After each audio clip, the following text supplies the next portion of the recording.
Magkabit tayo ng ano mga boss, ng ignition sa sasakyan mga boss. Kasi minsan ang kanyang ignition mga boss ay ayaw mag-start, walang click. Nituturo ko sa inyo kung paano magkabit ng push button gamit ang relay at saka itong circuit na push button mga boss. Kasi yung kanyang minsan may contact, minsan wala. Nilinis ko na to mga boss, itong socket niya at saka yung kanyang ignition. Minsan mayroon siyang contact, minsan ayaw. Yun na boss, wala siyang contact. I-start natin. Ayaw niya mag contact, hindi siya makabigay ng kuryente papuntang starter mga boss. Ito yung wire niya, itong kulay dilaw na to. Dapat pag i-start mo ito mga boss ay magkakaroon siya ng current. Malalaman natin mga boss kasi magkaroon pa siya ng kuryente dito, kulay pula. Pag ganyan mga boss, ground yan. Pag i-start natin dapat magpupula yung yung LED.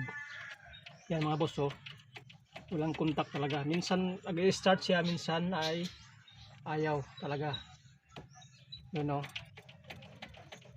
wala kaming mabiling starter na ignition switch na original nito mga boss, kasi ito ay Chevrolet Matiz 2000 ang model nito.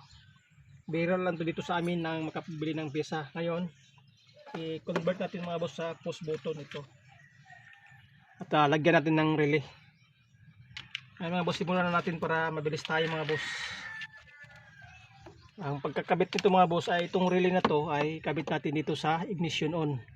Pinagsabay ko na mga boss itong 86 at saka yung 30. Nilagyan ko ng fuse. Ikakabit ko dito sa ignition. Yung mag-on tayo ng susi, kailangan may current na lumabas. Yung mga boss, hanap tayo dito.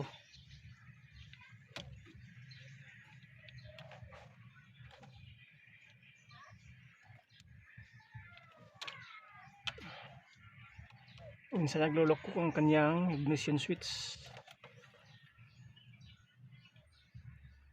Ayun. Yan mga boss, ito.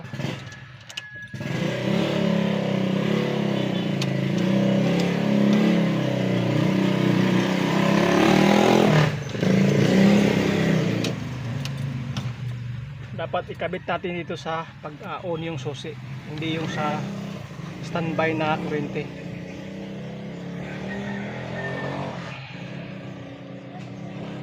Ito, subukan natin ito mga boss. Itong pula na may stripe na dilaw. Yan. I-on natin. Yan. Yan mga boss, naka-on na yan. Yan tayo kukuha ng kuryente papunta ng relay. Yan. I-splice lang natin mga boss. Current.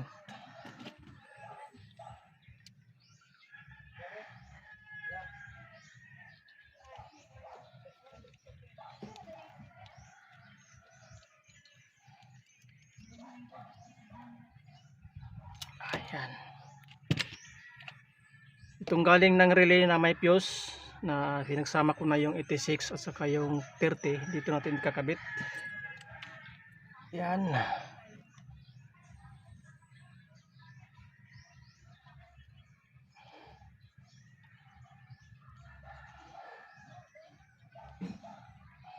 Tapos ang naiwan mga boss ay 85 at saka yung 87. Yung negative push button, kabit natin sa number 85, itong green na to. Ayan mga boss, dapat magkiklik siya. Since itong tester ko mga boss ay mayroon siyang negative, ito negative to mga boss. Ano, negative yan. Itong dulo ng isang wire ng button ay ikabit natin dito. Yan, ito na yung pinaka-start natin. Ngayon mga boss, paano malalaman kung gumagana ba yung button o nagtitrigger ba siya? Siyempre i-on natin yung susi, naka-on na yan. Ito na yung kurente nga standby, puntang relay. Tapos ito na yung trigger natin. At ito yung 87 mga boss, nilagyan ko muna ng multimeter para malaman natin kung meron bang kuryente na lumalabas. Subok natin mga boss. Yan, meron na. Yan. Ngayon mga boss, itong 87 subukan natin ikabit dito sa wire papuntang starter to mga boss. Ito itong kulay dilaw na to, paano malalaman mga bossing? Ito mag-start yan,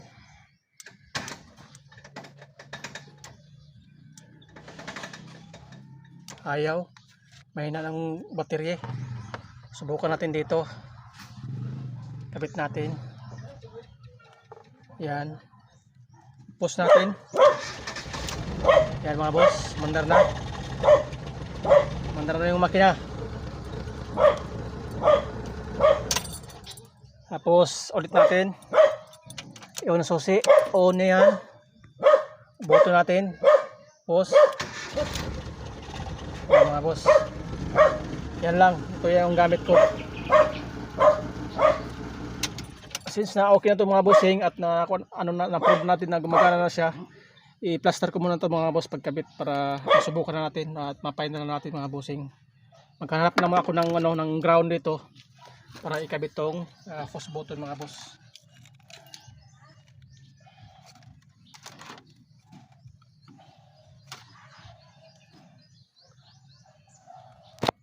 Simple lang naman dito mga boss, akuha nyo mga boss itong dalawang wire na ng relay na 87 at saka yung 30. Nilagyan ko ng fuse papunta ng ignition on na wire. Ito pag ino-on yung susi, meron siyang kuryente. Saka itong 87, ito 87 na galing relay, papunta to ng starter motor. Itong wire na to, itong kulay dilaw din yan. At saka itong green, negative to mga bossing. Ito yung number 85. Dito ko nilagay yung button natin mga boss. Ito.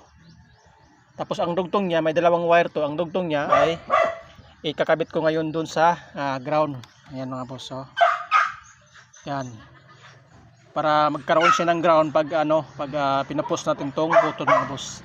Ngayon, ikabit ko muna, plaster natin mga boss para masubukan. May nagbutas na ako dito mga boss. So, dito ko ilalagay yung button na yan. Itong button na yan. I-update ko lang muna, i-plaster ko muna at para masubukan natin mga boss. Yan, ito na mga boss at naikabit ko na lahat, plaster ko na yung wire mga bossing. Subukan na natin para ikabit ko na yung cover. Ito, ipabalik ko na to. Pero bago natin ibalik mga boss, ay subukan natin muna i-start. Iwan muna itong susi. Kauna yan. Yan mga boss, kauna. Button natin. Yan mga boss. Patay na ulit. Patay.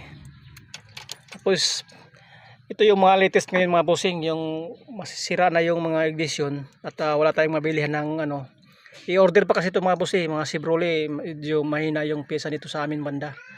Kaya temporary lang muna ng matagalan ito. Subukan natin ulit mga boss.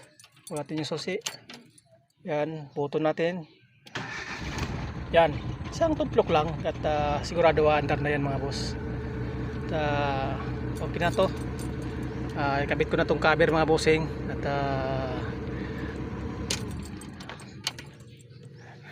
ito yung may-ari mga boss. Ano yung masasabi mo sir?